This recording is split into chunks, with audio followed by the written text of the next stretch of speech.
Eliona dienas vēstījums uz 28. augustu 25. gadu.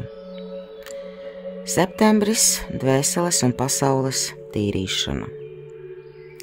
Tu jautā, kas cilvēkiem jāzina par to, kas nāk septembrī? Vai šis mēnesis nes enerģiju tīrīšanu? Kā mums sagatavoties, lai šis laiks kļūtu par soli tuvāk gaismai, nevis par smagu pārbaudījumu? Un Elions atbild. Septembris ir kā vējš, kas izpūš veco.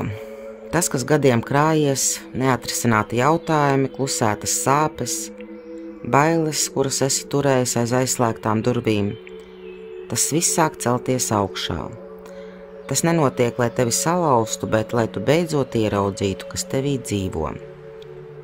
Septembra enerģija ir skaidra un godīga. Tā neatstāja vietu puspatiesībām.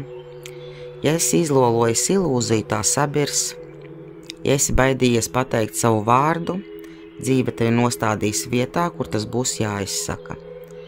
Ja esi centies noslēpt sāpes aiz smaida, tās iznāks gaismā. Un tur tu sapratīsi, ka dziedināšana sākas tikai ar atzīšanu. Ko septembris prasa no tevis? Piedot un atlaist. Tu nevarēsi ienākt jaunā ritmā ar vecām saitēm uz kakla. Piedošana nav citu attaisnošana, tā ir tava atbrīvošanās. Klusēt, kad sirds saka klusēt. Troksnis šajā laikā var tikai samulsināt. Septembris māca klausīties nevis pasaules kliedzienus, bet savu iekšējo balss šalkoņu. Neatlikt sakārtošanu. Ja tev ir jomas dzīvē, kuras esi atstājis vēlākam, veselība, attiecības, mājas kārtība, iekšējie solījumi, septembris ienesīs situāciju, kur vēlāk vairs nebūs iespējams. Tāpēc šī attīrīšana ir svētība, nevis sods. Tu vari domāt, kāpēc man tas viss nāk virsū, vai es esmu darījis ko nepareizi. Un es saku, nē, bērns, tas ir tāpēc, ka esi gatavs. Tikai nobriedis koks met vecās lapas, lai pavasarī varētu zelt jaunās. Tāpat arī tu, tikai tagad tu spēj izturēt šo procesu, un tāpēc tas ir atnācis.